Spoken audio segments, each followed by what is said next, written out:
Salam dan damai sejahtera bagi jemaat sekalian, saudara-saudaraku yang dikasihi Tuhan Yesus Kristus. Marilah kita memulaikan ibadah kita saat ini dengan penuh sukacita iman. Mari kita berdiri, kita memuji-muji Tuhan Allah kita dengan membaca Mazmur secara berbalasan menurut Mazmur 95 ayat 1 sampai 3, ayat 6 sampai 7. Bersorak-soraklah bagi gunung batu keselamatan kita. Biarlah kita menghadap wajahnya dengan nyanyian syukur. Bersorak-sorak baginya dengan nyanyian Mazmur. Sebab Tuhan adalah Allah yang besar dan Raja yang besar mengatasi segala Allah. Masuklah, marilah kita sujud menyembah. Berlutut di hadapan Tuhan yang menjadikan kita. Sebab dialah Allah kita. Dan kitalah umat gembalaannya dan kawanan domba tuntunan tangannya. Mari kita nyanyikan pujian dari Kidung Jemaat 9. Puji, hai jiwaku, puji Tuhan.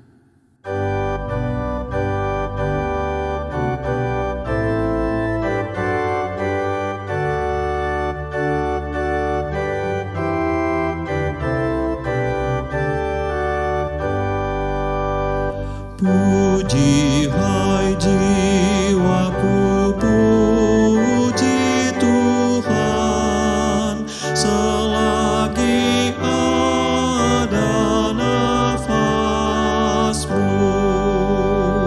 Allahku patutlah ku agungkan sepanjang umur hidupku. Hayatku Dia yang beri, Dia ku puji tak henti. Haleluya, haleluya.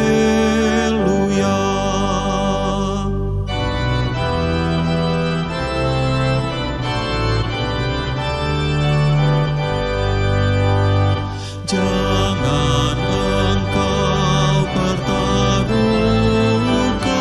nasib kepada insan yang fana, juga bangsawan yang paling baik hilang bersama niatnya.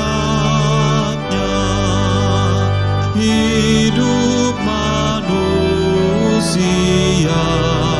lenyap, hanyalah Allah yang tetap.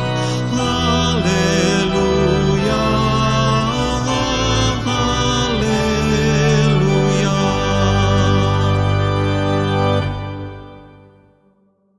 Mari kita teduh di hadapan Tuhan. Ibadah saat ini ditabiskan di dalam nama Allah Bapa, Anak, dan Roh Kudus. Salam dari semua orang kudus kepada kamu.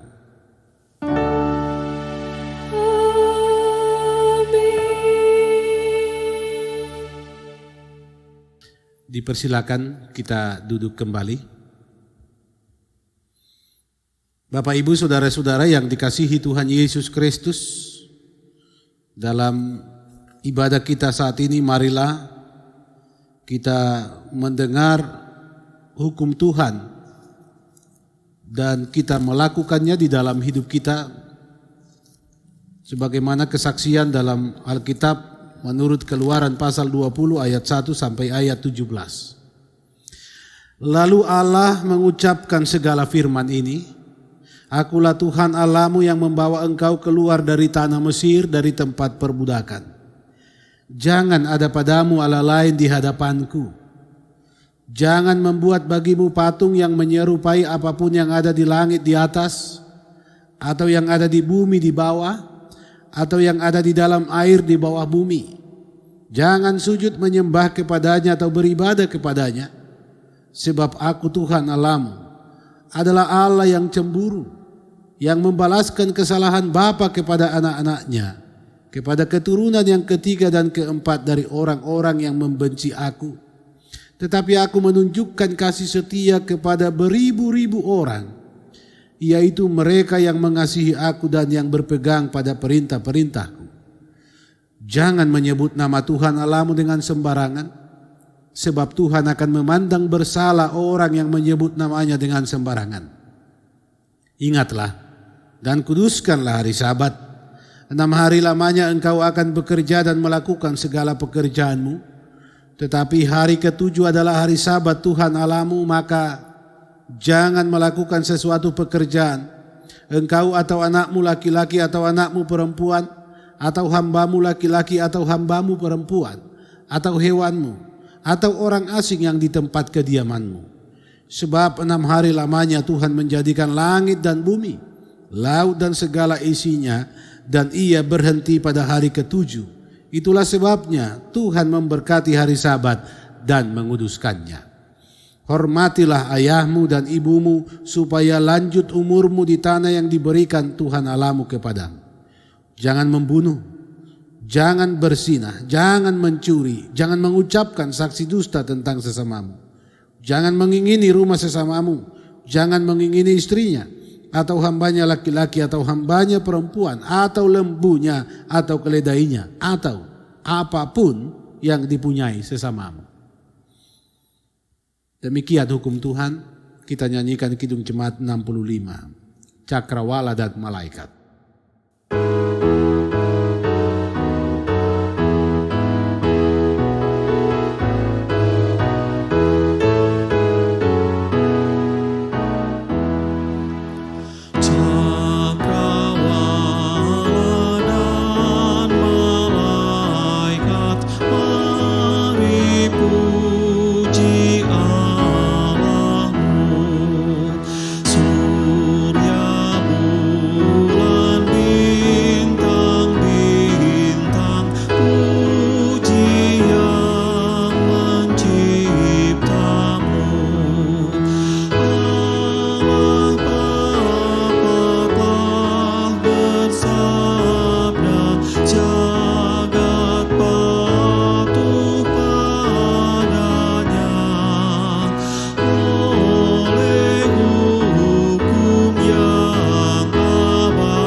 Jemaat Tuhan, apabila kita diperhadapkan dengan hukum Tuhan yang dibacakan tadi, nyatalah bahwa banyak perbuatan kita yang bertentangan dengan hukum Tuhan itu.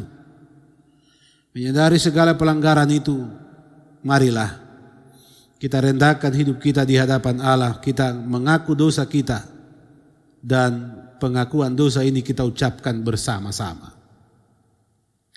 Ya Allah yang maha kuasa dan maha kasih, kami sudah sesat seperti domba, dan masing-masing mencari jalannya sendiri-sendiri. Kami sering mengikuti hawa nafsu kami sendiri dan tidak dengar-dengaran akan panggilan-Mu. Kami banyak kali tidak melakukan apa yang seharusnya kami kerjakan, malah kami berbuat apa yang dilarang oleh-Mu. Dalam diri kami tidak ada lagi kemampuan untuk sembuh dari dosa-dosa kami. Ya Allah, Bapa pengasih, kami mohon dengan kerendahan hati, kasihanilah dan ampunilah kami yang bertobat seturut perjanjian-Mu di dalam Yesus Kristus Tuhan kami. Demi Yesus Kristus pula ya Bapa yang rahmani, berilah anugerah kepada kami dalam tuntunan Roh Kudus-Mu, agar kami boleh hidup dalam dunia ini dengan sabar, adil, lagi saleh, sambil menyongsong hari kedatangan-Mu dalam kemuliaan langit dan bumi yang baru. Amin. Kita nyanyikan Kidung Jemaat 23, Ya Allah Bapa.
Saudara-saudaraku yang dikasihi Tuhan, bagi kita Tuhan menyediakan dan memberi anugerah. Karena itu, marilah kita berdiri, kita sambut berita anugerah Allah kepada kita sekalian.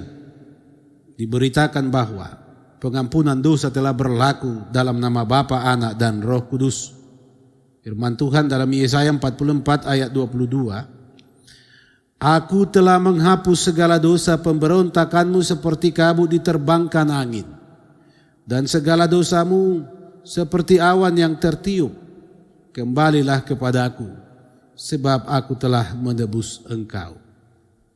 Selanjutnya, saudara-saudara, dengarkanlah pula firman Tuhan sebagai amanat hidup baru, sebagaimana yang dituliskan Rasul Paulus kepada jemaat di Roma, pasal 6 ayat 12 sampai 14. Sebab itu hendaklah dosa jangan berkuasa lagi di dalam tubuhmu yang fana, supaya kamu jangan lagi menuruti keinginannya. Dan janganlah kamu menyerahkan anggota-anggota tubuhmu kepada dosa untuk dipakai sebagai senjata kelaliman, tetapi serahkanlah dirimu kepada Allah sebagai orang-orang yang dahulu mati tetapi yang sekarang hidup. Dan serahkanlah anggota-anggota tubuhmu kepada Allah untuk menjadi senjata-senjata kebenaran. Sebab kamu tidak dikuasai lagi oleh dosa, karena kamu tidak berada di bawah hukum Taurat, tetapi di bawah kasih karunia. Kita sambut amanat hidup baru ini dengan nyanyian Kidung Jemaat 73. Hai langit, pasanglah telingamu.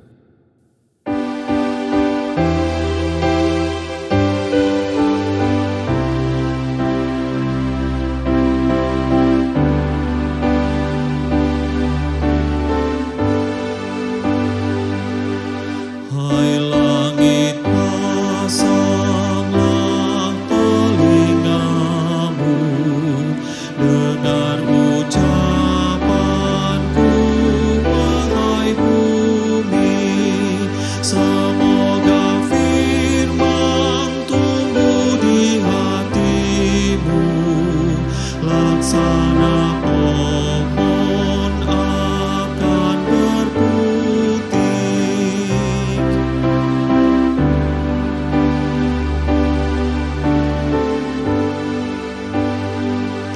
Berilah hormatmu pada Tuhan, Sang gunung batu, adil jalannya. Biarlah nama Tuhan ku serukan, karena kekalah kebenarannya.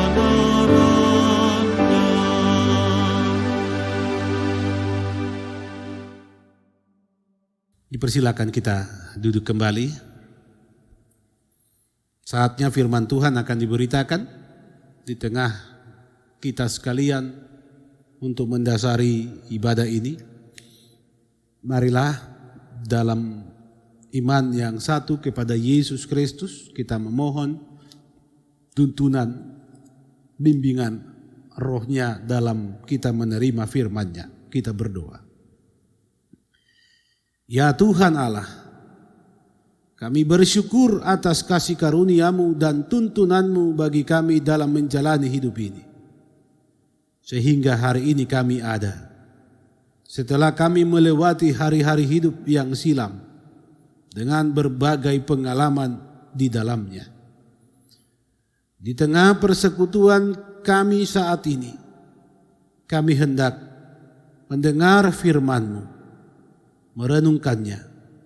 Ya Tuhan Allah, kami mohon, urapilah kami dengan kuasa Roh-Mu, agar hati dan pikiran serta hidup kami sungguh-sungguh layak menerima firman-Mu, laksana tanah yang baik ditaburi benih.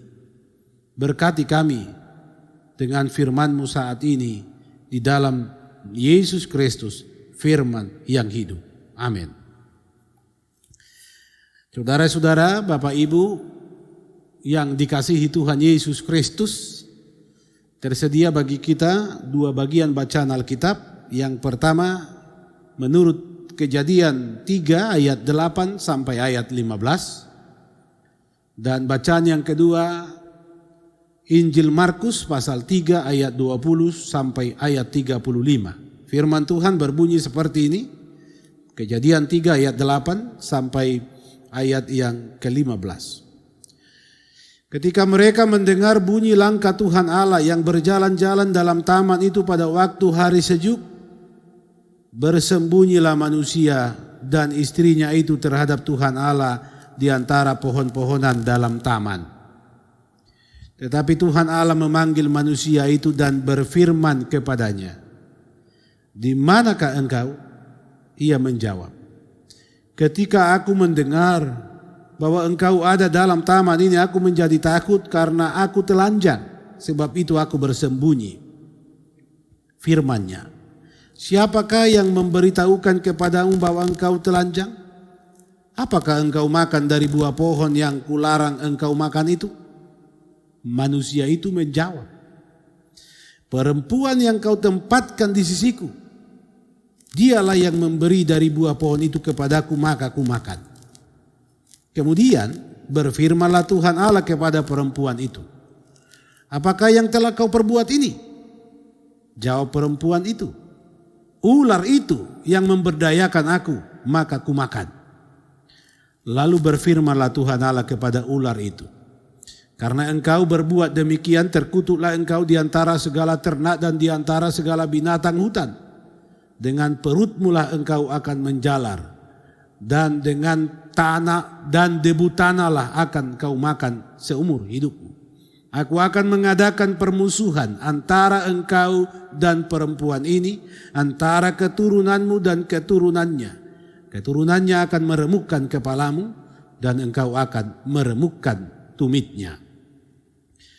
Bacaan yang kedua terdapat dalam Injil Markus pasal 3 ayat 20 sampai ayat 35. Firman Tuhan berkata seperti ini. Kemudian Yesus masuk ke dalam sebuah rumah. Maka datanglah orang banyak berkerumun pula sehingga makan pun mereka tidak dapat. Waktu kaum keluarganya mendengar hal itu, mereka datang hendak mengambil dia, sebab kata mereka, ia tidak waras lagi. Dan ahli-ahli Taurat yang datang dari Yerusalem berkata, ia kerasukan Belzebul, dan dengan penghulu setan ia mengusir setan. Yesus memanggil mereka, lalu berkata kepada mereka dalam perumpamaan, bagaimana iblis dapat mengusir iblis? Kalau suatu kerajaan terpecah-pecah, kerajaan itu tidak dapat bertahan. Dan jika suatu rumah tangga terpecah-pecah, rumah tangga itu tidak dapat bertahan. Demikianlah juga kalau iblis berontak melawan dirinya sendiri, dan kalau ia terbagi-bagi, ia tidak dapat bertahan, melainkan sudahlah tiba kesudahannya. Tetapi tidak seorang pun dapat memasuki rumah seorang yang kuat untuk merampas harta bendanya apabila tidak diikatnya dahulu orang kuat itu. Sesudah itu barulah dapat ia merampok rumah itu.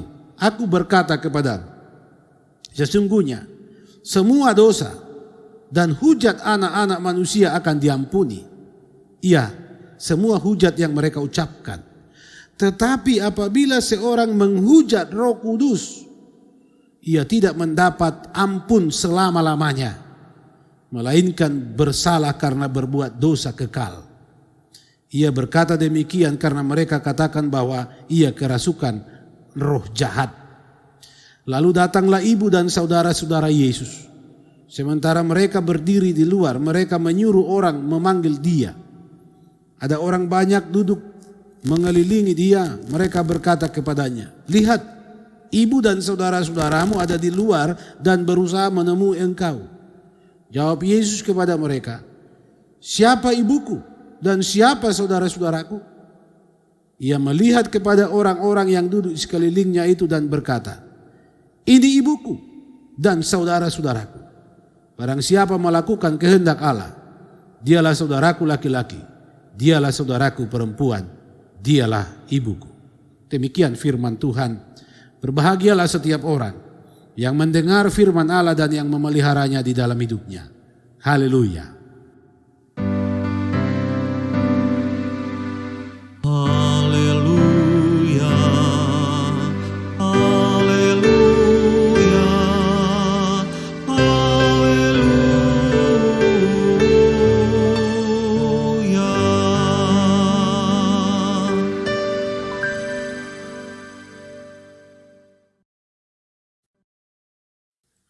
Bapak Ibu saudara-saudaraku yang dikasihi oleh Tuhan Yesus Kristus, semua kita tentu telah mengetahui, kepada kita telah diajar bagaimana asal mula manusia itu jatuh ke dalam dosa.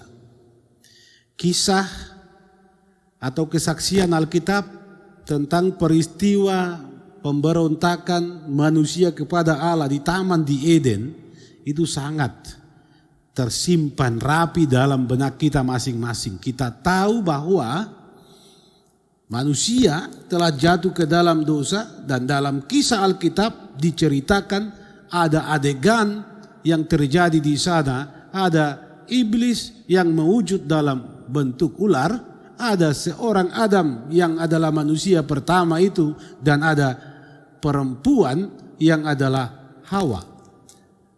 Kita tahu bahwa Taman di Eden adalah taman yang sungguh luar biasa. Bahkan semula sebelum manusia jatuh ke dalam dosa, taman itu luar biasa, damai sejahteranya. Tetapi ternyata saudara-saudara, di taman ini terjadi pemberontakan manusia kepada Tuhan ketika manusia itu memakan buah terlarang, buah pohon yang dilarang oleh Tuhan Allah untuk disentuh, untuk dimakan. Dari semua tanaman pohon-pohonan di sana, semua sebenarnya mereka boleh nikmati. Tapi sayang, manusia itu kemudian melawan kehendak Allah.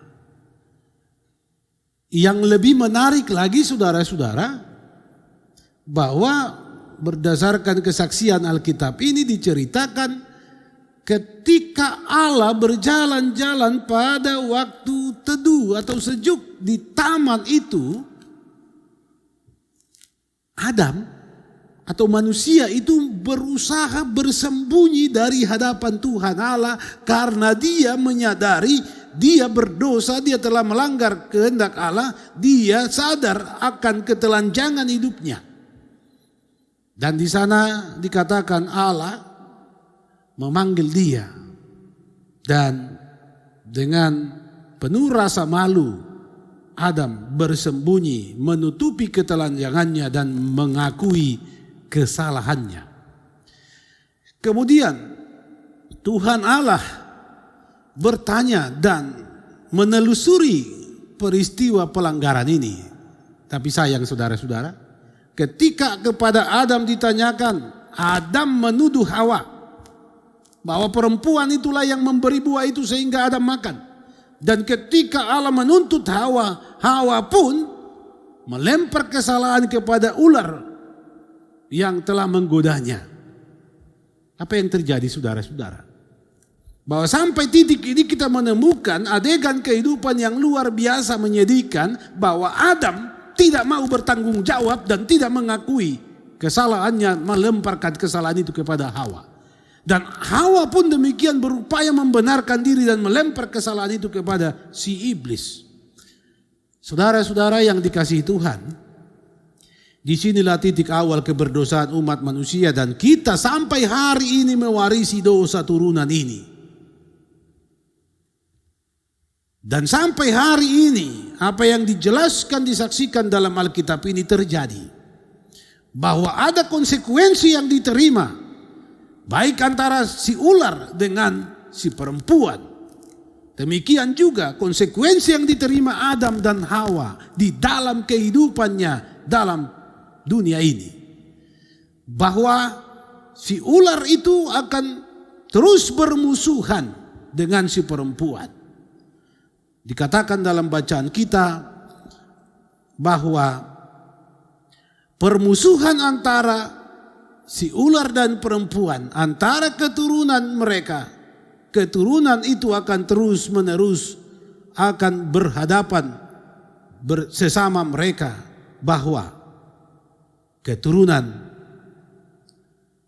perempuan itu akan meremukkan kepala si iblis. Dan keturunan si iblis akan meremukkan tumit keturunan si perempuan. Demikian juga kalau kita melanjutkan bacaan ini saudara-saudara, kepada perempuan itu dikatakan susah payahmu waktu mengandung akan kubuat sangat banyak.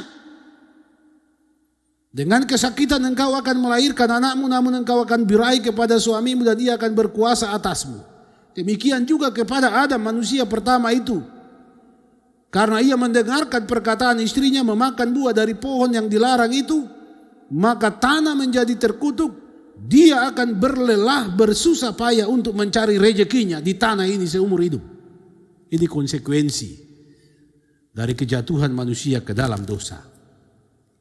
Saudara-saudaraku yang dikasihi Tuhan, walaupun demikian, pelanggaran keberdosaan manusia ini yang selanjutnya di Taman Eden mereka diusir dari sana, mereka harus hidup memperjuangkan hidup dengan begitu keras dan mengalami semua konsekuensi yang telah Tuhan nyatakan. Kasih Tuhan tidak terbatas, kasih Tuhan tidak lenyap. Dalam peradaban umat manusia Tuhan terus berkarya, berupaya untuk memanggil manusia itu, menyelamatkan mereka dari keberdosaan mereka. Berulang kali dalam sejarah peradaban manusia berdasarkan catatan Alkitab, Tuhan datang dengan caranya untuk menolong mereka. Tapi apa yang terjadi saudara-saudara? Berulang kali pula Tuhan harus memberi hukuman. Berulang kali pula Tuhan menyaring mereka supaya kemudian tersedia umat yang kudus sebagaimana yang dirindukannya. Bapak Ibu saudara-saudara yang dikasihi Tuhan, dalam sejarah Alkitab dengan jelas kepada kita sekalian disaksikan bagaimana Allah mau menebus manusia dengan menghadirkan nabi-nabinya, menghadirkan hakim-hakim, menghadirkan orang-orang untuk membawa berita keselamatan. Tapi semua itu ditolak oleh manusia. Pemberontakan semakin menjadi-jadi. Dan yang terakhir yang dilakukannya, Allah mewujud nyata di dalam dan melalui Yesus hadir menjadi manusia di tengah-tengah kehidupan manusia yang berdosa. Dan Yesus tidak pernah berdosa. Apa yang dinubuatkan berdasarkan kesaksian Alkitab di kitab Kejadian tadi terjadi. Bahwa pertarungan antara iblis terus terjadi. Dan pertarungan itu kemudian memuncak di dalam Yesus Kristus yang merebutkan kepala si iblis.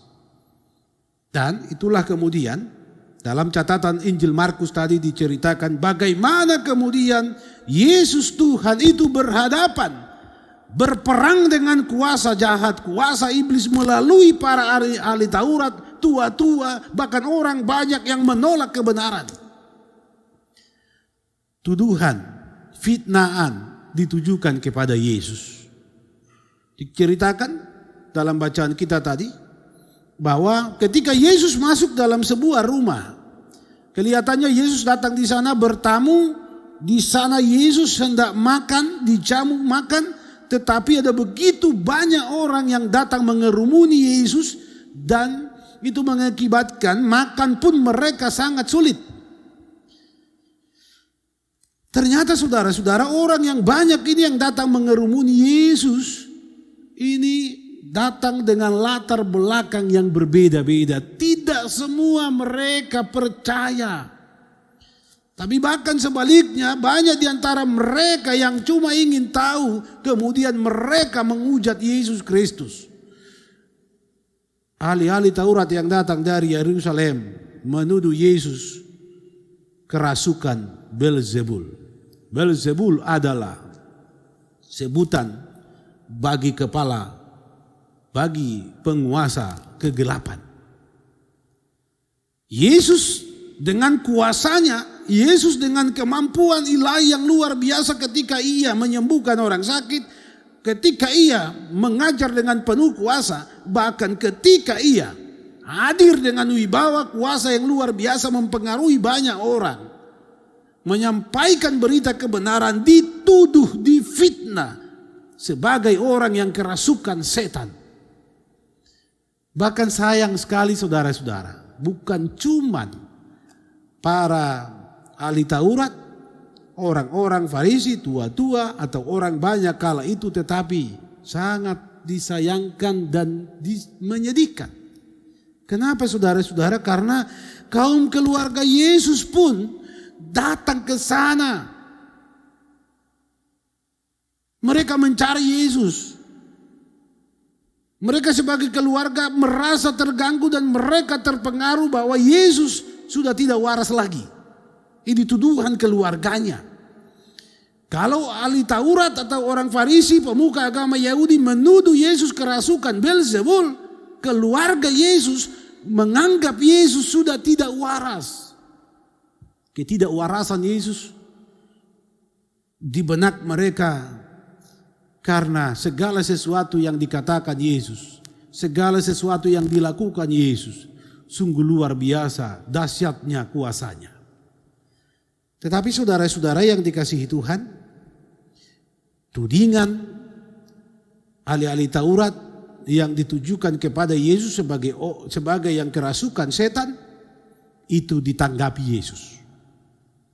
Dengan perumpamaan Yesus berkata kepada mereka bahwa bagaimana iblis dapat mengusir iblis? Bagaimana suatu kerajaan akan dapat bertahan kalau kerajaan itu terpecah-pecah? Demikian juga rumah tangga, bagaimana itu akan dapat bertahan kalau rumah tangga itu terpecah-pecah? Bagaimana iblis memberontak melawan dirinya sendiri? Itu sesuatu yang tidak mungkin. Itu yang mau Yesus katakan kepada mereka, bahwa ketika setan-setan takut kepada Yesus, kuasa kegelapan takut kepada Yesus, iblis dikalahkan oleh Yesus. Itu adalah kuasa ilahi, bukan iblis, bukan setan di dalam dirinya. Karena itu sesuatu yang mustahil terjadi. Bapak ibu saudara-saudaraku yang dikasihi oleh Tuhan Yesus Kristus,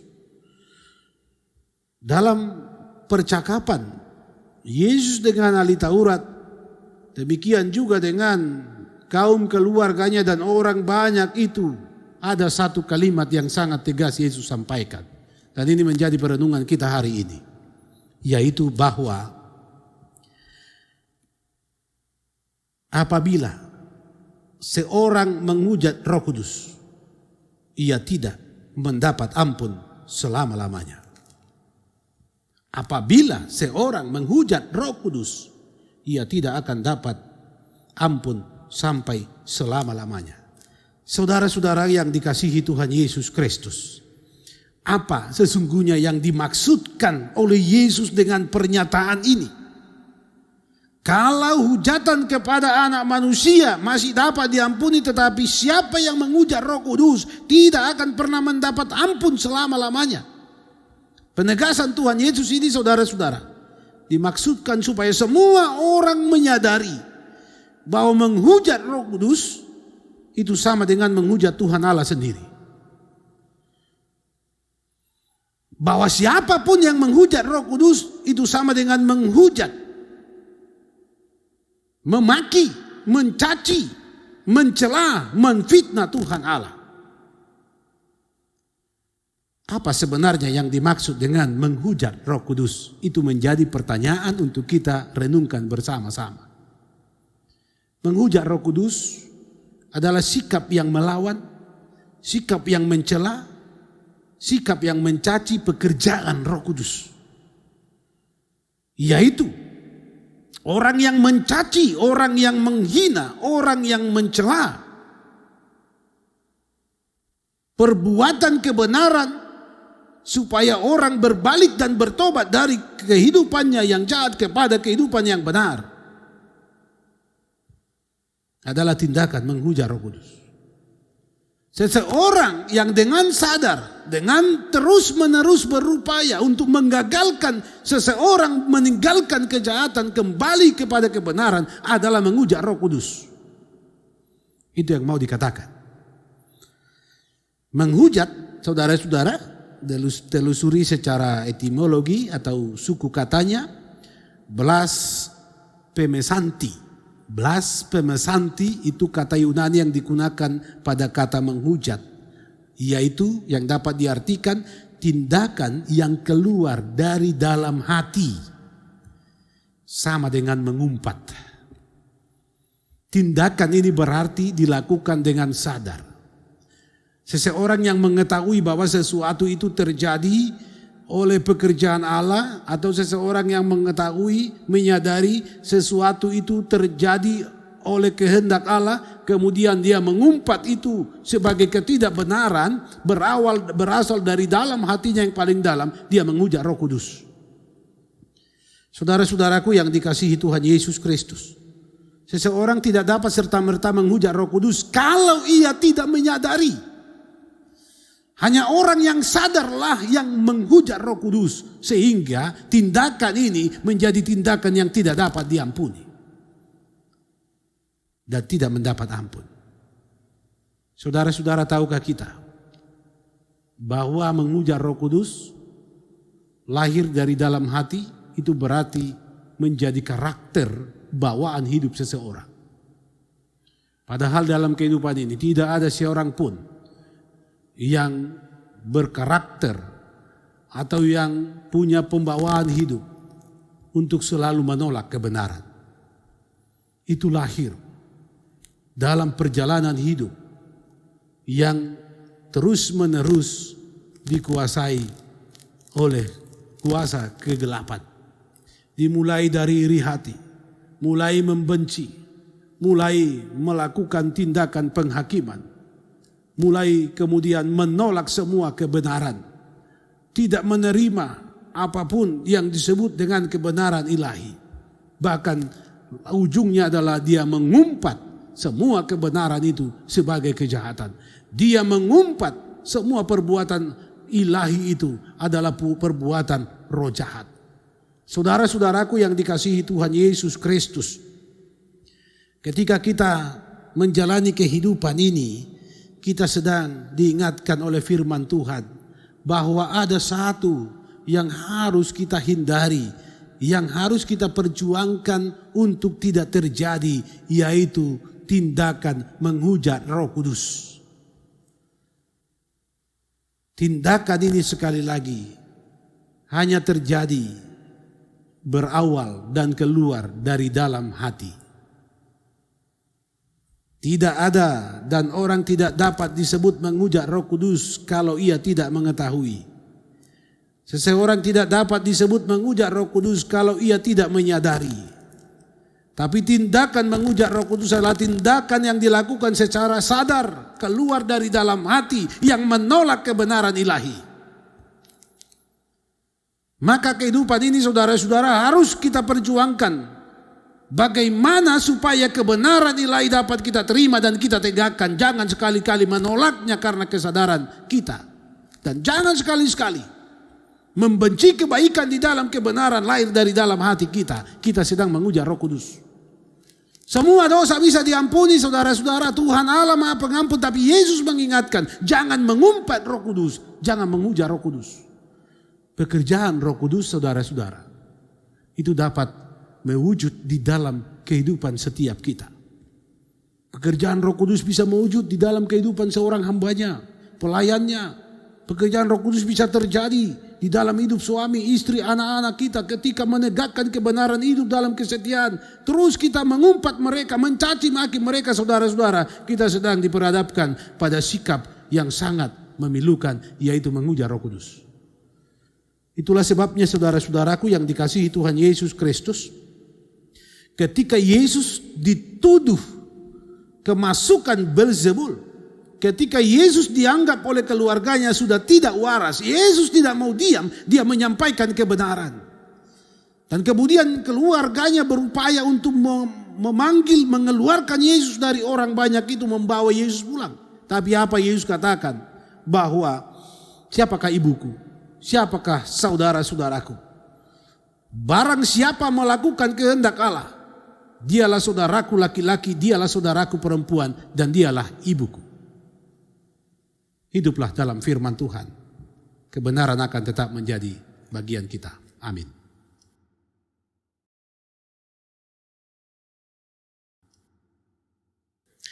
Jemaat Tuhan, firman Tuhan telah memberkati kita bahwa di dalam Yesus Kristus kita menikmati, menerima kuasa Roh Kudus. Mari kita sambut firman-Nya. kita menyanyikan pujian Kidung Jemaat 308. Tuhan, Kau kekal Raja hati kami.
Saudara-saudaraku yang dikasihi Tuhan, marilah kita berdiri dengan penuh sukacita, kesadaran iman bersama sekalian orang Kristen di sepanjang segala abad dan yang ada di segala tempat.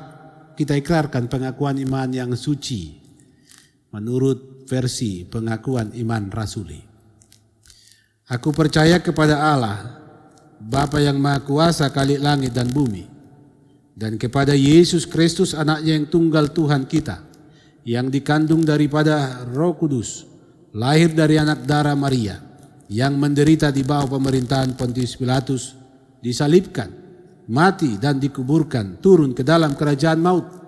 Pada hari yang ketiga bangkit pula dari antara orang mati, naik ke surga, duduk di sebelah kanan Allah Bapa yang Maha Kuasa, dan akan datang dari sana untuk menghakimi orang yang hidup dan yang mati. Aku percaya kepada Roh Kudus, gereja yang kudus dan am, persekutuan orang kudus, pengampunan dosa, kebangkitan daging, dan hidup yang kekal. Amin.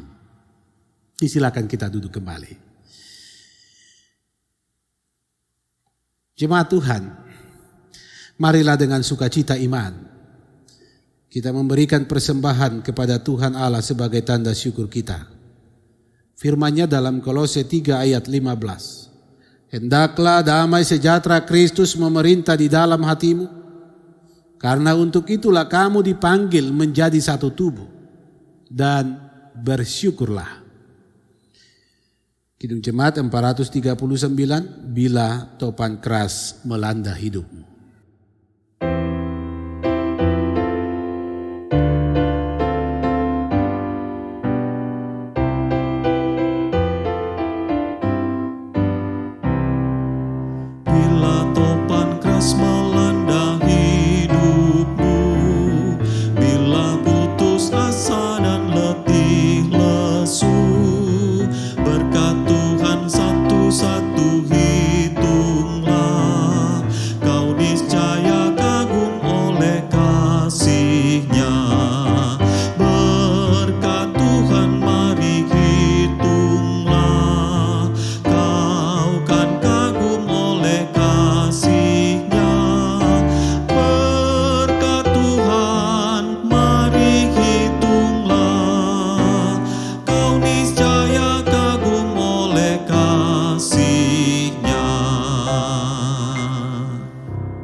Marilah kita berdiri di dalam dan melalui doa. Kita serahkan persembahan kita kepada Tuhan Allah. Kita berdoa.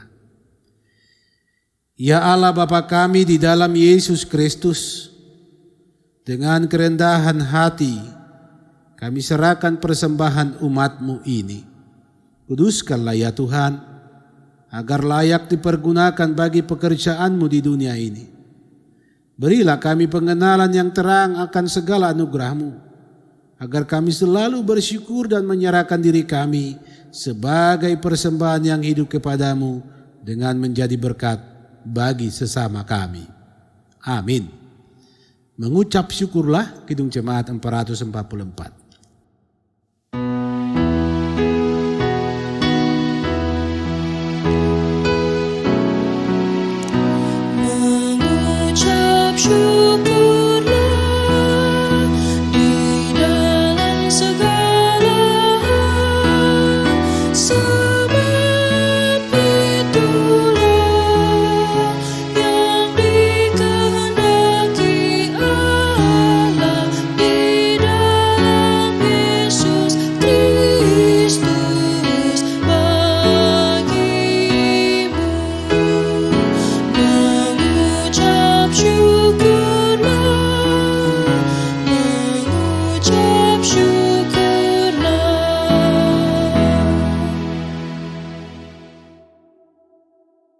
Mari Bapak Ibu, disilakan kita duduk kembali. Kita masuk dalam doa umum kepada Tuhan Allah. Mari kita sampaikan segala keberadaan kita, kerinduan kita, bahkan totalitas hidup kita. Mari kita satu dalam doa, kita berdoa. Firman-Mu Tuhan diberitakan bagi umat-Mu. Firman kehidupan yang menegaskan kepada kami Engkaulah Tuhan Allah di dalam Yesus Kristus yang berkuasa meremukkan kepala iblis. Engkau telah menebus kami dari kuasa kegelapan, dari cengkraman maut oleh dosa. Engkau telah membaharui kami dan memberi kami kuasa Roh Kudus untuk hadir di tengah dunia ini bersaksi, menjadi garam dan terang. Terima kasih Tuhan, firman-Mu mengingatkan kami bahwa kami bertarung dengan dan berhadapan dengan kuasa kegelapan, kuasa iblis di tengah hidup ini yang bahkan seringkali mengintai kami untuk memasuki hati kami. Maka kepadamu Tuhan kami memohon kuasa. Engkau patahkan kuasa-kuasa itu semua di dalam kami masing-masing oleh kemurahan-Mu, oleh kuasa Roh-Mu yang kudus. Jauhkanlah kami Tuhan, dan sungguh Engkau selamatkan kami supaya kami jangan jatuh dalam dosa yang tak terampuni itu, yaitu menghujat Roh Kudus. Kepadamu kami percaya bahwa kuasa-Mu selalu dan tetap nyata sampai kini. Kami mengimani di tengah kehidupan kami bahwa Engkau Allah yang berdaulat atas segala ciptaan-Mu. Ya Tuhan, kami bersyukur bahwa kami dipanggil untuk hidup melakukan kehendak-Mu. Melakukan kehendak Allah Bapa supaya kami menjadi saudara laki-laki, saudara perempuan, dan jadi ibu. Sebagaimana yang Yesus Kristus ucapkan di dalam firman ini. Ya Bapa, meteraikan firman-Mu di hati sanubari kami. Kami menjadi orang-orang yang membawa berita sukacita ini. Bahwa Engkau Allah yang berkuasa. Bahwa kuasa-Mu adalah kuasa kebenaran. Dan Engkau mengaruniakan kuasa itu kepada kami yang percaya. Kami mengucap syukur atas hari-hari hidup yang Tuhan beri untuk kami lalui, lewati dan hadapi. Bahkan untuk kami sambut. Karena kami tahu di hari-hari hidup Engkau berdaulat. Pimpinan-Mu tetap nyata, kuasa-Mu terus berlaku. Maka kami mohon, iringi langkah kami Tuhan, sertai kami. Supaya kami ketika kami berjumpa dengan penderitaan kami tetap dihiburkan. Ketika kami berjumpa dengan tantangan kami dikuatkan. Ketika kami berhadapan dengan persoalan kami tetap teguh beriman untuk menyelesaikan dan menghadapinya di dalam Tuhan. Ketika kami ditinggalkan kami tidak meninggalkan, tetapi kami terus menebar kasih sayang. Terpuji Engkau Tuhan yang terus memelihara kami di hidup ini. Berkati saudara-saudara kami yang menikmati ketambahan usia. Tolong mereka yang dalam pergumulan sakit. Engkau berkati mereka dalam perjuangan dan pekerjaan dan segala upaya usaha hidup. Jemaat-Mu dalam pekerjaan mereka, usaha mereka. Dalam tugas tanggung jawab, dalam peran Engkau yang akan tetap memampukan semua mereka menjadi orang-orang yang sungguh melakukan kehendak Allah Bapa. Berkati kami majelis jemaat, kami boleh melayani dengan tanggung jawab, kami boleh melayani dengan keterpanggilan yang tulus ikhlas. Kami boleh menjadi teladan hidup bagi persekutuan. Berkati seluruh perangkat gereja-Mu, kami boleh bersatu padu, bersama-sama melayani, membangun persekutuan ini sebagaimana yang Tuhan kehendaki. Kami mohon Tuhan berkati setiap pribadi dalam persekutuan rumah tangga, persekutuan jemaat. supaya kami semua sungguh tetap mengandalkan kuasa Roh Allah di dalam hidup ini. Berkati apa yang akan kami rencanakan untuk kami lakukan. Tuhan, Engkau bersama-sama kami berjalan, supaya segala tantangan, segala ancaman itu dapat kami hadapi karena kami mengandalkan Tuhan. Di masa pandemi ini tetaplah Tuhan berkarya memelihara kami. Engkau pulihkan hidup mereka yang dalam kelemahan. Orang-orang tua kami yang lanjut usia yang dalam kelemahan. Saudara-saudara kami yang dirawat di rumah sakit, Tuhan akan sembuhkan. Mereka yang dalam pergumulan, Tuhan akan kuatkan. Dalam segala upaya perjuangan meraih masa depan anak-anak kami, kepadamu kami datang. Tuhan, campur tanganlah. Genggam tangan anak-anakmu supaya mereka boleh tiba menemukan, menikmati masa depan yang indah cemerlang itu. Berkati seluruh perangkat pelayananmu, bahkan kami sekalian yang boleh menyediakan ibadah ini. Kami mohon berkati bangsa dan negara kami, pemerintah kami, seluruh Tuhan, umatmu di muka bumi ini akan terus hidup di dalam damai sejahtera-Mu, menegakkan kebenaran-Mu. Biarlah kuasa iblis, kuasa kegelapan akan sirna. Kami menghadapinya dengan mengandalkan kuasa Tuhan semata. Ya Bapa di sorga, kami menyerahkan segala kerinduan kami ke dalam tangan kasih-Mu. Jadilah Tuhan kehendak-Mu atas kami. Kuasa Roh-Mu akan terus berdiam di dalam hidup kami. Kami hidup di dalam kebenaran-Mu. Dalam nama Tuhan Yesus. Amin. Saudara-saudaraku yang dikasihi Tuhan, marilah kita sekalian berdiri. Nyanyian penutup kita bersama-sama menyanyikan Kidung Jemaat 457. Ya Tuhan, tiap jam.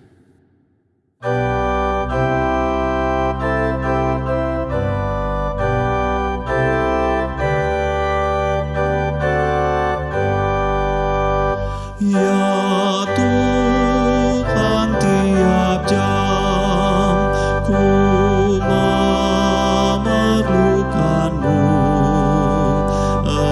Engkau-lah yang memberi sejahtera penuh.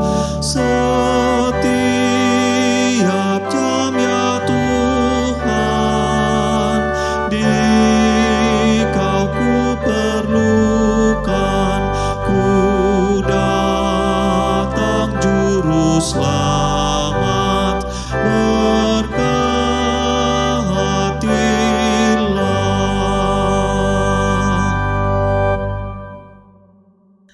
Bapak Ibu saudara-saudaraku, mari arahkan hidupmu kepada Tuhan, bukalah, terimalah berkat-Nya. Kasih karunia Tuhan Yesus Kristus dan kasih Allah Bapa dan persekutuan Roh Kudus menyertai kamu. Amin. Amin, amin, amin.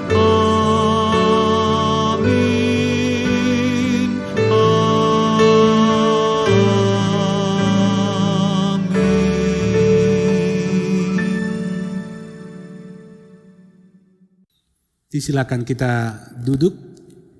Doa pribadi lepas pribadi kita sampaikan kepada Tuhan di dalam hati, dalam saat teduh sejenak. Kita berdoa.